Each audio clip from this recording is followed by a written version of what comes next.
김민석 총리, 이러려고 총리 그만두고 국회로 돌아온다고 한 겁니까? 결국은 검찰개혁 실패가 목적이었습니까? 총리실 산하 검찰개혁 추진단에서 너무 기이한 내용이 나와버렸습니다. 이건 사실상 검찰개혁을 하지 말자는 것으로 읽히고 있어 충격입니다. 얼마나 심각한 내용인지 영상으로 함께 살펴보겠습니다. 문화일보 단독입니다. 보안수사권 민주당 전당대회 뒤에 새 지도부의 보고. 충격적인 보도가 나왔어요. 자, 검찰개혁 입법 추진 경과 및 향후 일정 이게 나왔는데 8월 17일 민주당 전당대회가 있고요. 8월 17일에서 9월 중에 형소법 개정안 당정 협의 후 국회 처리 예상. 10월 2일에 중수청 공소청 공식 출범. 이렇게 스케줄을 짜놨네? 가능합니까?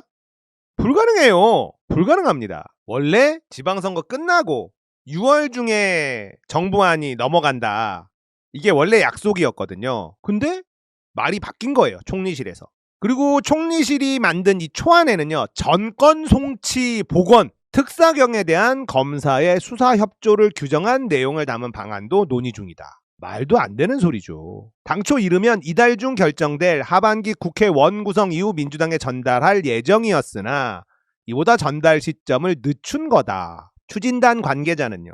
민주당 대표가 부재한 상황에서 책임있는 논의가 이뤄지기 어렵고 대표 선임 후 논의한 내용이 무의미해질 수 있는 데다 당정 간 이견 노출 등이 우려된다. 여기서 매우 위험한 단어가 나오죠. 대표 선임 후 논의한 내용이 무의미해질 수 있는 데다. 이게 뭐야? 당 대표에 따라서 내용이 바뀔 수 있다는 얘기입니다. 이놈들 보소. 여당 대표가 정해진 뒤에 당정 협의에 나설 가능성이 크다. 형소법 개정안 초안은 보안수사권을 폐지하고 보안수사 요구권만 남기는 안하고 예외적 보안수사권을 부여하는 방안 등 4-5개의 복수안 형태로 전달할 방침이다. 자, 이건 뭐예요? 분위기 봐서 어떤 걸 들이밀지 A, B, C, D, E 다 만들어놨다는 거야. 총리실에서는. 초안에는 당초 알려진 것과 달리 전권 송치 복원 방안도 담겨진 것으로 알려졌다. 진짜 미친놈들입니다. 추진단은요. 공소청 설치법에서 삭제된 특사경에 대한 검사의 수사지휘권을 대신할 특사경 지휘감독체계 개선책을 초안에 담을 방침이다. 검사의 수사지휘권 대신 검사의 교육 및 수사협조 의무를 담은 문구를 초안에 삽입하기로 했다. 장난하냐? 와, 장난질이 어마무시합니다. 어마무시해요. 법조계 관계자는 기정사실로 받아들여졌던 보안수사권 폐지 방침이 당대표 선거를 계기로 바뀔 가능성도 있다. 누가 당대표가 될지에 따라 개정 방향이 달라질 수 있다. 이게 뭡니까? 박은정 의원의 말이 사실로 확인됐다고 봐야 되는 거예요. 이번 전당대회 결과에 따라서 추가 수사권 존폐가 달라질 수 있는 겁니다. 김민석 총리가 뉴스 하이킥에 출연한 적이 있어요. 최근에. 여기서 추가 수사권에 대해서 모호한 발언을 또 합니다. 그놈의 원칙적으로는 알죠? 김민석 화법. 이낙연하고 똑같은. 원칙적으로는 보안수사권 폐지가 맞다. 저는 늘 그렇게 주장해 왔다. 하지만 아시죠? 이건 안 하겠다라는 소리잖아요. 정청래가 무조건 당대표가 돼야지만 보안수사권 폐지가 됩니다. 근데요. 문제가 여기만 있는 게 아닙니다. 정청래가 당대표로 연임이 된다 하더라도 넘어야 할 산이 또 있어요. 법사위원장입니다. 박범계가 차기 법사위원장으로 유력하다는 얘기가 돌아요. 이분뉴스 김대호 기자가 취재해보니까 박범계가 가장 유력하다더라. 그런데 아무도 말을 못 꺼내고 있다. 왜냐? 당원들 눈치 보여서. 자, 민주당이요. 뉴 이재명들이 주류로 보여요. 힘이 더 세 보입니다. 근데 예전과 달라진 건요. 1인 1표제 때문이라서 그런 걸로 보이는데 다수의 의원들이 눈치를 오지게 보고 있습니다. 장난이 아니에요. 저번 전당대회 생각해보세요. 박찬대와 정청래가 붙었던 저번 전당대회 때는요. 이미 국회의원들이 박찬대한테 줄을 쫙 섰습니다. 근데 지금은요. 김민석한테 줄을 쫙 서지 않아요. 눈치를 보고 있어요.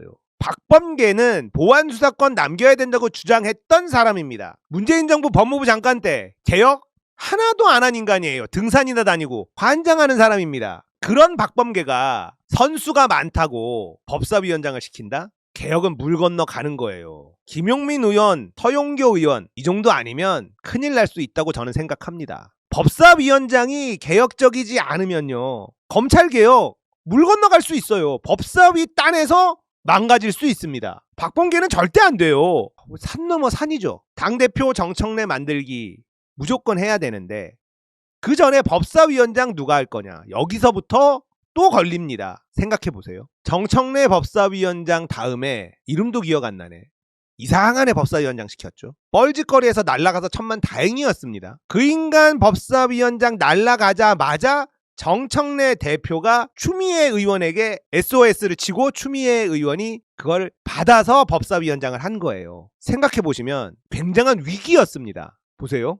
이춘석 법사위원장이 그 자리에 계속 앉아 있었다면 개혁이 제대로 됐을까요? 개혁이 제대로 되지 않게 하려고 이춘석을 앉힌 것 아닐까요?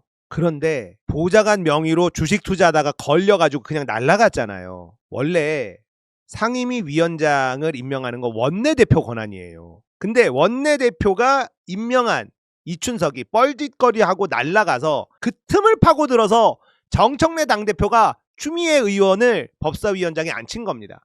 원래 당대표의 권한이 아닌데 그걸 치고 들어간 거예요. 김병기 입장에서는요. 본인이 임명한 이춘석이 큰 사고를 쳤기 때문에 반박하지 못하고 받아들인 겁니다. 생각해보면 굉장한 위기의 순간이었어요. 그래서 이번 법사위원장이 정말 중요해요. 정청래, 추미애 우리가 절대 신뢰할 수 있는 사람이었기 때문에 검찰개혁이 여기까지 온 겁니다. 이제 마무리를 지어야 되는데 이 마무리를 맡길 사람이 보이질 않아. 김용민 의원 시켜달라고 하는데 민주당 내에서 쳐다도 안 보고 있습니다. 서영교 의원이 법사위원장 막판에 좀 했잖아요. 그냥 이어가면 좋겠는데 한명도 원내대표는 바꿀 생각이 있어 보여요. 큰일입니다. 이게 사실 이렇게 복잡할 일이 아닙니다. 대통령이 검찰개혁에 대한 확실한 의지를 보여주면 끝나요. 추가 수사권으로 또 시끄러워진다고? 이건 대통령의 국정에 아무 도움이 안 됩니다. 이거 대통령이 정리할 수 있어요. 검찰개혁에서 대통령이 제3자가 될 수가 없습니다. 총리실에서 준비한 정부안 대통령이 교통 정리해버리면 끝나요. 그렇지 않으면요. 정말 많은 지지자들이 이탈하게 될 겁니다. 그때는 돌이킬 수가 없어요. 제발 검찰개혁부터 제대로 해야 됩니다. 이재명 대통령이 여기에 딴 마음을 먹었다라는 게 드러나는 순간 진짜 끝나는 거예요. 그때는 돌이킬 수가 없습니다. 정말로. 약속을 지키면 돼요. 이재명 대통령이 검찰개혁 확실하게 하겠다고 약속했잖아요. 그 약속 그대로 지키면 됩니다. 자, 일단 확실하게 검찰에게 수사권을 뺏어보고 그 다음에 문제가 생기면 그 나름의 보완을 해나가면 되죠. 아니 뭐가 무서워서 자꾸 뒷걸음질을 치려고 합니까? 검찰개혁은 민주 진보 진영에서 절대로 양보할 수 없는 사안입니다. 자, 검찰에게 억울하게 핍박받은 사람 이재명 대통령이죠. 우리는 제2의 이재명을 보고 싶지 않아. 그래서 검찰개혁을 완수하기를 바라는 겁니다. 그런데 여기에 또 하나가 있어요. 노무현 대통령 때문입니다. 노무현 대통령이 어떻게 돌아가셨습니까? 검찰이 죽인 거예요. 검찰이. 이재명 대통령 퇴임하고 나서 검찰이 또 그럴 수 있어요. 뭐가 문제입니까? 검찰개혁 확실하게 좀 합시다. 보안수사권 검찰이 가지고 있지 않아도 견제할 수 있는 거 많아요. 방법은 많습니다. 검찰개혁 제대로 하지 못하면 이재명 정부는 정말 끝나는 거예요. 지지자들이 완전히 등을 돌리고 돌아오지 않습니다. 장담할게요. 돌아오지 않아요. 절대로. 대통령이 정리해야 돼요. 우리가 법사위원장을 고민할 필요가 없도록 대통령이 깔끔하게 정리해서 정부안 넘겨야 됩니다. 그냥 그대로 통과시킬 수 있는 안으로 보내면 돼요. 수기는 충분히 했어요. 이건 대통령이 정리해야만 합니다. 사건이 하나 터졌잖아요. 네. 총리실에서 그 침대 축구하겠다. 당 보고를 전당대 이후로 하겠다. 네, 그렇죠. 이 기사가 나와서 뒤집어졌습니다. 그러니까 고구마랑 건빵을 100개 먹은 것 같은 느낌이 엄청 들어요. 이 막 건은 답변을 있잖아요. 적어도 김인석 총리가 검찰개혁에 대한 확고한 의지가 있고 형사소송법에 대해서 보안수사권 폐지 입장이 확고하다면 이 기사가 나왔을 때 총리가 발언했어야 돼. 아니더라고. 아니라고. 바로 보고할 거다 6월 말까지. 네. 걱정하지 마셔라. 이렇게 했어야 하거든. 아직까지는 들은 바가 없습니다. 그리고 이게 만약에 그런 이야기를 하지 않은 채 당에 복귀했다? 이건 김민석 총리가 책임져야 할 사안이에요. 총리실에서 나온 거잖아요. 입장이. 네. 총리실 검찰개혁 추진단에서 흘러나온 얘기 아닙니까? 그러니까 결국 새 당대표가 누구냐에 따라서 거기 보고 하겠다. 바꿀 수도 있고. 바꿀 수도 있고 네. 좋을 질 하는 거 아닙니까? 근데 제가 듣기로는 청와대에서 이건 아니다. 대통령님이 이야기하는 원칙이 있었잖아요. 네. 보안수사권 폐지하고 요구권 수준으로 넘겨라. 이 얘기 했었잖아요. 기자회견에서 밝혔고. 청와대 이야기도 안 듣는 거야 이거는. 근데 총리님도 그렇게 이야기를 하지 않으셨나요? 그러니까 그게 만약에 진심이라면 네. 오늘도 네. 입장을 내야 하고 꾸짖어야지. 총리실 산하 기관이잖아요. 꾸짖고 빨리 당에 빨리 해라. 왜냐 다 준비됐거든. 초이스의 문제잖아. 이렇게 다 꾸러미가 사 있고 이거 넣을까 뺄까 이란 이안 뭘로 할. 이거는 한 2-3시간이면 끝나. 다 돼 있어. 솔직한 얘기로. 그냥 눈치 보고 시간 끌기 침대 축구하고 있어. 시간 끌기 하면서. 이거야말로 총리실이 쉽게 얘기하면 민주당 전당대회에 개입하고 있는 거예요. 근데 이게 이렇게 되면 말이죠. 어떻게 되냐면 전당대회가 개혁 대 민생 구도가 아니라 개혁 대 반개혁의 구도로 갑니다. 이건 김민석 총리한테 죽음이에요. 그래서 빨리 결단하시고 입장을 내시고 빨리 당에 보고하도록 김민석 총리가 해야 돼요. 이거 안 하면 당원들이 가만히 있지 않을 겁니다. 오늘 밝은 분위기로 가자면서요. 그러니까 좀 전에 얘기했는데. 그래서 제가 들어오기 전에 마음을 조금 다잡고 있는데. 근데 자꾸 찝찝해요. 이게 박은정 의원이 얼마 전에 저희 방송에서 해서 경공회에서 말씀하셨던. 근데 그게 이게 그냥 뇌피셜 아니면 많이 너무 겸책을 늘 열심히 하셨으니까 기후 아닐까 이렇게 생각하는 사람도 있었을 거야. 그렇죠. 대통령까지 그렇게 기자회견에서 말씀하셨으면 에이 설마 에이 이랬는데 문화일보 이 기사가 나온 거야. 침대 축구하겠다 이렇게 딱 나오니까 뚜껑이 열리지. 그리고 김민석은 가만히 있고. 제가 봐서 이 부분이 조금 심각하게 바라볼 수밖에 없는 게 사실 원래 저 문제도 언제 한다 그랬어요? 6월에는 한다 6월에. 그랬어요. 네. 그렇지.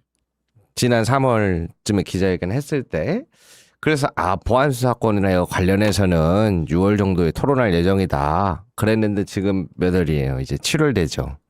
근데 전당대회 있으니까 또 전당대회 하고 나서 이야기하자 그러잖아요. 이루겠다. 그러면은 이제 근데 기자회견에서 이재명 대통령이 그 국회에 맡기겠다 그랬잖아요. 네. 정청래 대표는 보안 수사권 완전 폐지라는 글을 올렸는데 그 당론으로 정했죠. 네. 그렇게 가는데 김민석 대표는 검찰총리 TF 김민석 산하 총리. 총리를 보면은 음. 검찰개혁 TF 산하실에서 한 걸 봤더니 국회에 넘긴다라고 하는 게 김민석 총리가 당대표가 되면 이거를 다시 다르게 갈 수도 있겠네? 그런 느낌이 들죠. 그래서 김민석 총리에 대한 약간 지원처럼 보이는 걸까? 라고 하는 의구심이 이미 사람들 마음속에 자리를 잡았을 거예요. 그러한 부분에 있어서 이거는 명확하게 끊고 정하고 가야 한다. 그래서 이제 박시영 대표님 얘기하신 것도 있고 그리고 두 번째는 그동안 봐왔던 과정이잖아요. 예. 검찰개혁 그 관련해갖고 제가 열심히 막 취재를 했잖아요. 예. 그래서 많이 알렸던 게 뭐예요? 법 왜곡죄. 본회의 의결 들어가기 30분 전에 바꿔치기 됐다. 맞아요. 그 얘기 하셨죠. 이거는 정말 중요한 이야기입니다. 왜 그러냐면 그거는 일부 동의들이 없으면 불가능한 이야기들이에요. 그러다가 이제 국민들이 뭐 하는 거야 라고 하니까 정청래 대표님도 그때서야 이제 기자회견에서 그걸 추가해서 이 국민들과 당원들의 상징성인 검찰개혁이 훼손되지 않겠다 깃발이 그렇게 해서 사실은 갈등 그 정청 갈등이 있다고 얘기했던 게 시작점이 여기였어요. 그러면 여기까지 왔잖아요. 그럼 그 다음에 이 검찰개혁 관련해서 어떻게 됐어요? 중간부터 어느 순간 갑자기 국회의원 7-80명이 돌아섰어요. 보안 수사권이든 요구권 찬성하는 방향으로 갔단 말이에요. 그렇죠. 이 방식이 정말 저는 위험하다고 봤어요. 왜 그러냐면 국민들을 설득하고 이해시키고 마음을 움직여서 진행이 돼야 되는데 지금의 상황은 어떻게 흘러가요? 의원들을 설득시키는 방향으로 가요. 이거는 대단히 위험하다. 당원들과 국민들이 결정의 주체가 되어야 되는데 동원 대상으로 보면 그렇게 될 수 있거든요. 저는 그래서 이 방향은 좋지 않다. 그리고 세 번째, 그러면은 정부가 됐든 어디가 됐든 간에 그 보안 수사권이나 요구권을 관련해서 국민들에게 정말 설득하려고 했는가, 설명을 잘 하려고 했는가, 소통하려 했는가. 그런데 제가 목격한 건 뭐예요? 정책 보좌관이나 막 정성호 장관이 나와서 막 음. 어떻게 해요? 막 대안이 있습니까? 막 그러면서 이게 뭐야? 깜짝 놀랐어요. 그렇죠. 그러니까 이게 지금 국민들에게 설득을 하려는 마음이 있는가? 그냥 우리가 결정했으니 너네는 따라와. 이 방식이 전혀 민주적이지 않다라고 느끼는 거예요. 그러니까 이제 검찰 개혁을 왜 이렇게 하려고 하지? 그러니까 모든 것들에 대한 순수성에 대한 의심이 되는 거예요. 그래서 정성호 장관을 교체해야 되는 거 아닌가? 라는 이야기도 나오는 것이고, 그게 지금 연장으로 들어와서 왜 전당대회 뒤로 미루지? 이 부분이 연결되어 있다고 봐요. 네. 이 부분을 어떻게 할 것인지 조금 많은 고심을 해주셨으면 좋겠어요. 사실 며칠 전에 저기 총리님께서 뉴스 아이키인가 특정 방송 얘기해도 되나요? 예, 거기 예. 인터뷰에 나오셨는데 네. 와 오랜만에 인터뷰 나오셔가지고 제가 봤어요. 봤는데 총리님 말씀하시는 게 그러니까 되게 옛날에 이낙연이나 반기문처럼 좀 기름장어처럼 뭔가가 좀 명확하지 않아요. 그래서 보는 내내 자꾸 답답했거든요. 원래 근데 그러니까- 김인수 총리가 연설을 할 때는 굉장히 사자우를 토하는데 네, 그러니까 어떤 입장이 애매모호하니까 그런 거야. 네, 그래서 입장이 분명하면 쉽거든. 네, 간단하거든. 그래서 검찰 개혁 문제도 마찬가지인 것 같아요. 총리실 TF 팀에서 뭐 하는데 아무 이제 소통을 안 하시려고 하는 것 같아요. 국민들한테 설명을 좀 안 하시는 것 같아요. 우리 기자님 말씀대로. 아니 나는 그러니까 그 부분은 네. 본인 책임이 아니다. 나하고 좀 동떨어져 있다. 독자적으로 간다. 이런 냄새를 풍기려고 하는 거 아니에요 혹시? 제가 솔직하게 이런 표현을 속으로 많이 생각했는데 보안수사권 폐지하면 대안이 있습니까? 그러더라고. 그런 기사들을 보면서 아니 그 대안을 내가 만들 거면 내가 장관했지 왜 거기 앉아 있나 이런 반발감이 막 올라와요. 아니 그거 저는 지금 민주당도 있잖아요. 원내대표가 한병도 원내대표가 지금 여야 상임위 협상 중이에요. 교섭단 국민의힘과 상임위 어디 가져갈 건지 서로 힘겨루기 하고 있는데 우리는 법사위는 이건 아유, 디폴트란 말이야. 아유, 그러면 법사위원장을 누구로 내정할 건지 빨리 정해야 돼요. 네. 빨리 정해하고 선수 어떤 사람은 3선 이상 반드시 그중에 차지한다는 사람도 있고 재선 뭐 재선 그룹에서 김용민 의원처럼 전문성 인사함, 개혁성 인사함을 설득해서 안치한다는 사람도 있고 다양해. 네, 그렇죠. 근데 어쨌든 빨리 결정을 내리고 법사위원 민주당 쪽 있잖아요. 조국혁신당은 박은정으로 모을 것 같고 다시 네.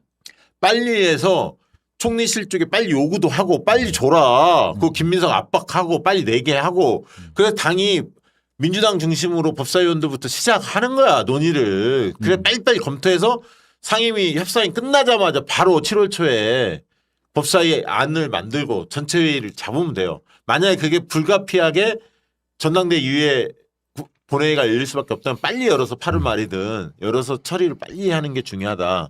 그 얘기를 좀 드리고 싶고 네. 그래서 지금 한병도 원내대표도 속도를 빼한다. 이게 총리실에서 안 넘으니까 정부가 안 넘으니까 뭐 시간 끌고 이래서는 안 된다는 거고 법사위원장 문제 빨리 결론 내려야 돼요. 이건 좀 중요한 말씀이라고 저는 생각드는 게 요 근래에도 확인을 해봤더니 법사위원장 다음에 누가 유력합니까? 그래서 여전히 박범계 의원이 유력하다고 보고 있더라고요. 아마 지금 이 얘기를 못 꺼낼 거예요. 박범계 의원이 유력합니다란 말을 하면 지지자들이 당원들이 어떻게 반응할지 몰라서 이미 이야기는 계속해서 똑같이 나오고 있는데 못 꺼내고 있을 겁니다. 그러니까 저도 막 들었는데 뭐 바쁜 게 옛날부터 나왔고 뭐 송기현 막 이런 분들도 나오는 거 네. 뭐 여러 명 나오는데 그게 딱 안 느껴져. 잘할 것 같다는 느낌. 개혁의 그 강력한 의지가 안 느껴지. 사실 김용민 의원님이 기자회견을 했었잖아요. 예. 아니 우리 방송에서 하고 싶다고 그랬어. 예, 법사위원장. 나 하게 좀 도와달라고 오히려. 검찰 개혁을 책임지고 많이 끌어왔으니까 네. 이렇게 한번 믿고 좀 시켜봤으면 좋겠습니다. 예. 많은 지지자들은 그렇게 응원을 할 겁니다 아마. 네.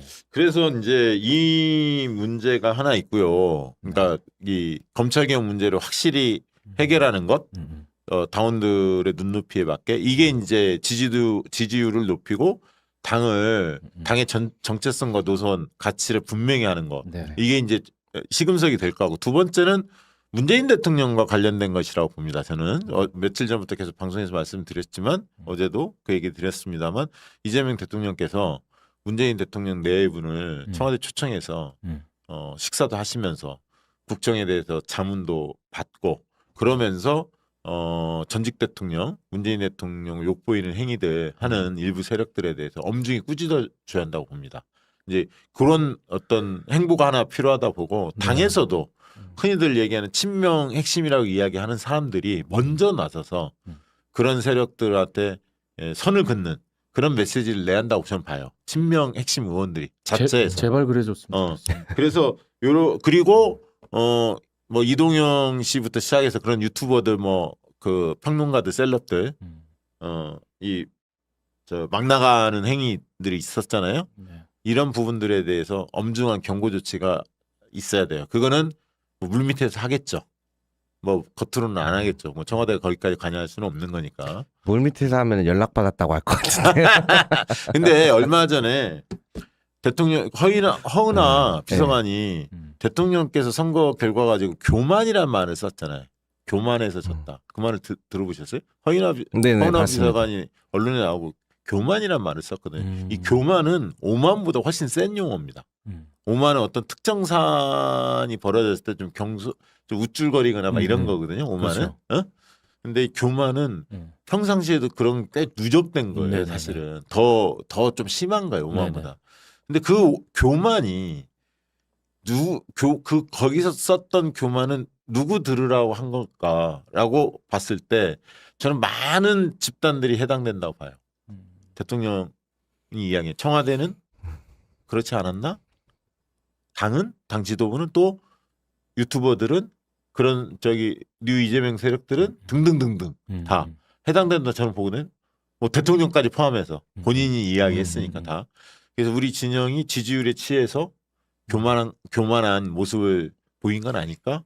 그래서 그거는 제가 볼 때 누구 특정인을 겨냥한 것보다는 진영 전체의 분위기를 대통령을 포함해서 모든 사람들이 이런 부분에 대해서 반성할 부분이 없나? 우리 돌이켜보자라는 진지한 고민 속에서 나온 메시지가 아닐까? 근데 그거 가지고도 뭐 정책 내한테 한 얘기다 누구한테 막 이런 식으로 자의적으로 해석하는 집단들이 있더라고. 정말 한심하기 그지없습니다. 책임을 함께 나눠야 되는데 정청래 지도부의 모든 책임이 있는 것처럼 이렇게 하면서 몰고 가려고 하는 거는 보기 좋지 않죠. 국민들이 다 보고 있잖아요. 네. 그게 있고 방금 말씀하신 것처럼 통합보수인사로 임명된 분들의 그 1주년 어떻게 바라봤나 그 기자회견 말씀해 주신 것 같은데 저는 오히려 보면서 깜짝 놀랐어요.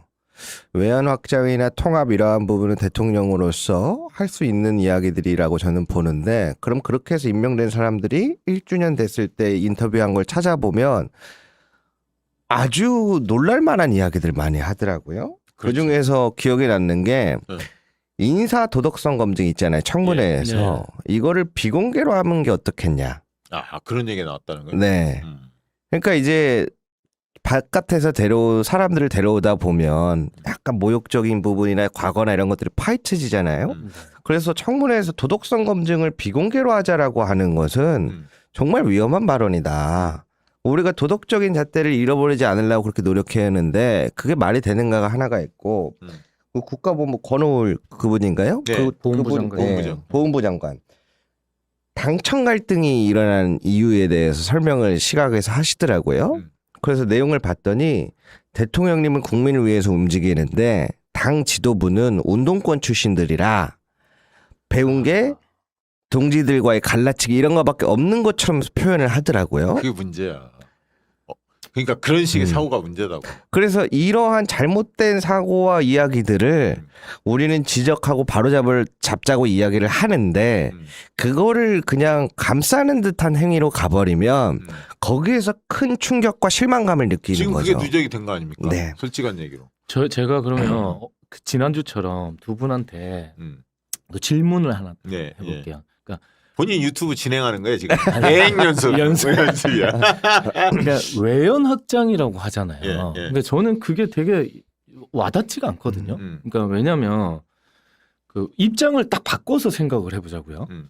그러니까 우리가 그 국민의힘에서 만약에 조금 진보적인 정책을 내거나 진보적인 뭐 인사들을 영입해가지고 뭐 이렇게 한다면은 우리가 국민의힘을 지지할까요? 저는 그러니까 그렇게 지지하는 사람이 몇 명 없다라고 보거든요. 아니, 근데 지금 외연확장이 보면 그런 방식으로 그 민주당에서 외연확장을 외치고 있잖아요. 뉴 이재명이라는 세력들이 외연확장 안 할 거야? 아니 외연확장 다 좋다 이거예요. 근데 역대 정권 우리 민주 정권에서 외연확장을 예전에는 통합이라는 말로 썼던 것 같아요. 그러니까 그래서 대통령들 뭐 벌들 다 안 받았는데도 사면시켜주고 이래가지고 지지율이 올랐나요? 아니 그러니까 그게 통합이라는 거 세력과 세력 간에 뭐 통합한다 해서 지지율이 확 올라오잖아. 물론 과거에 뭐 3당 합당 이런 식으로 보수가 완전히 다 통합이 돼버린다든가 네. 이러면 좀 다를 수는 있겠지만 되게 세력 간의 통합에서 시너지가 나는 경우 별로 없어요. 사실은 없는데 왜냐하면 정치권만의 통합이거든. 그러니까 그게. 저는 외연확장이 아니라 그러니까 그 정치 저관여층이나 그러니까 중도에 계시는 분들, 정치에 조금 관심이 없는 분들, 그러나 투표를 하시는 분들 이런 분들에 대해서 아 우리 진보 진영은 민주 진보 진영은 이런 정책이나 이런 그걸 가지고 정치를 하고 있습니다라는 걸 더 알리는 그러니까 게 그거를 대통령께서 이렇게 생각하신 것 같아요. 경제 분야는 성장의 방점을 좀 더 찍어야겠다.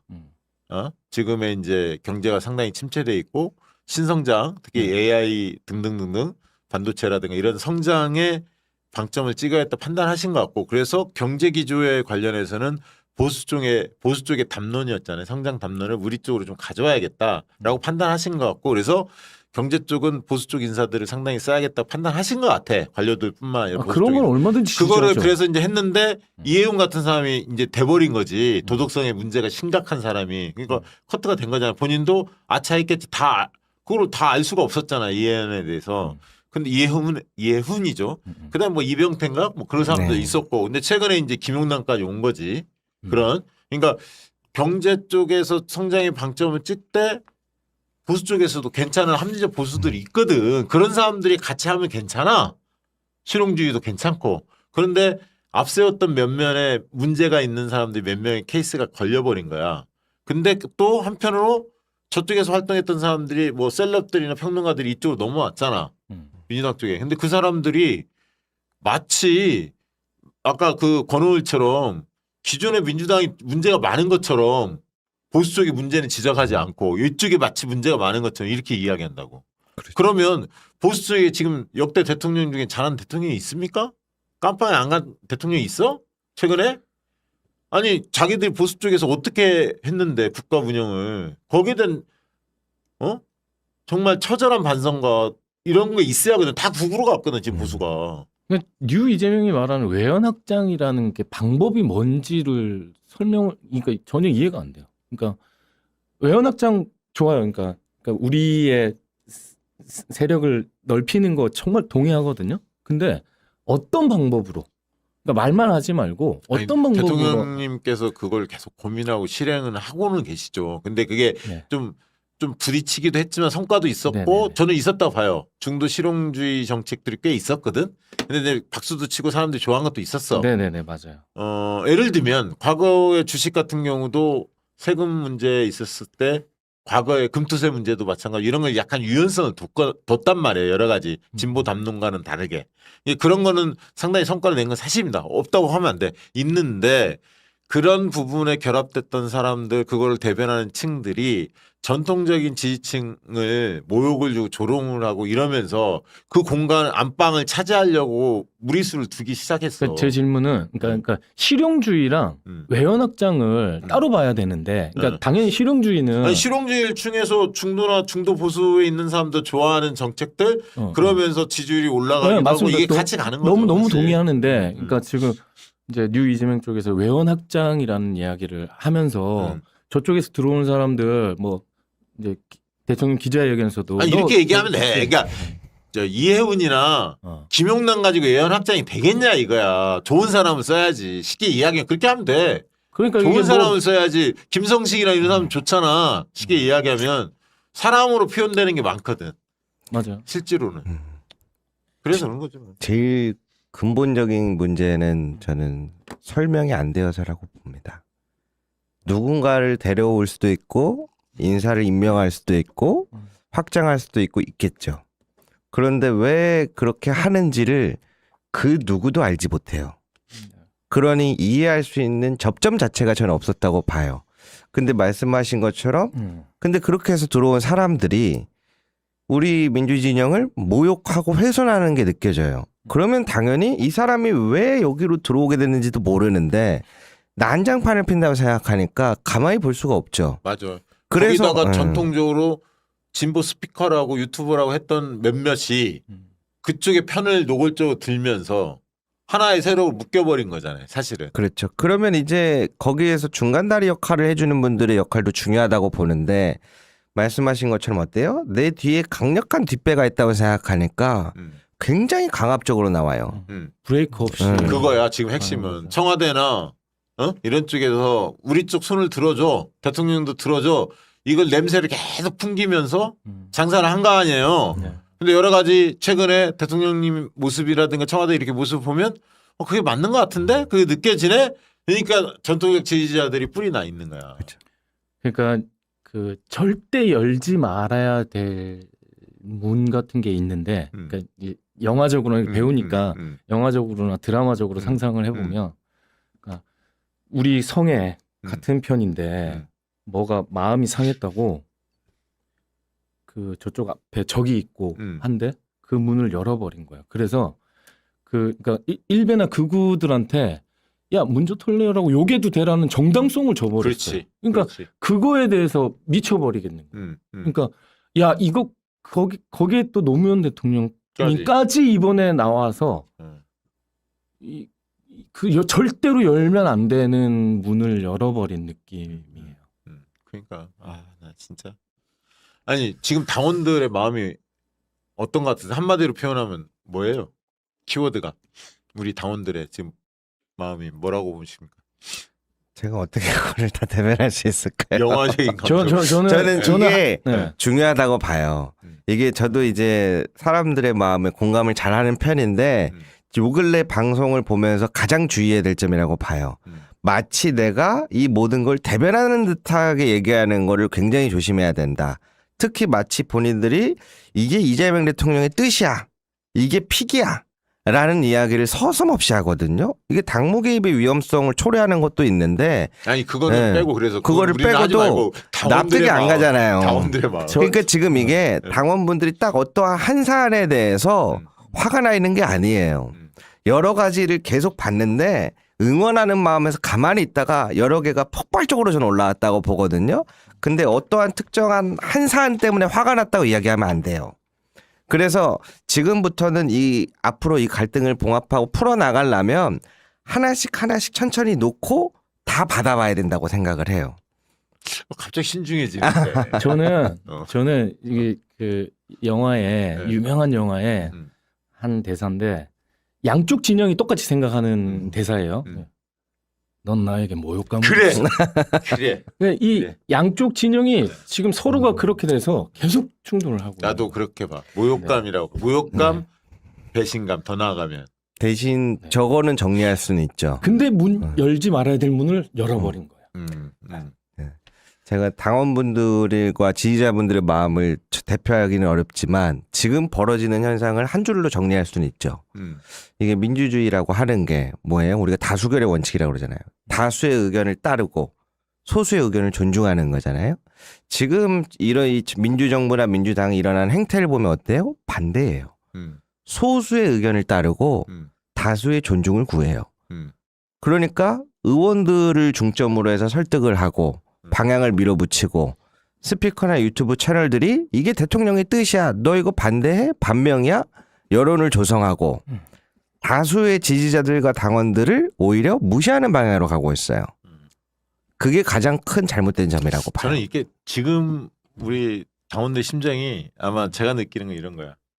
오늘 코스피 9천을 돌파했잖아요. 네. 굉장히 신나는 날 아닙니까? 주식을 하든 안 하든 기쁜 날이잖아요. 대통령께서 시장개혁 조치를 하고 그렇게 의지를 드러냈기 때문에 여기가 온 거거든. 엄청난 성과거든. 그렇죠. 그럼에도 불구하고 코스피가 9천을 돌파했음에도 불구하고 마냥 기뻐할 수가 없는 게 지금 당원들의 심정. 그리고 정치적 문제 때문에.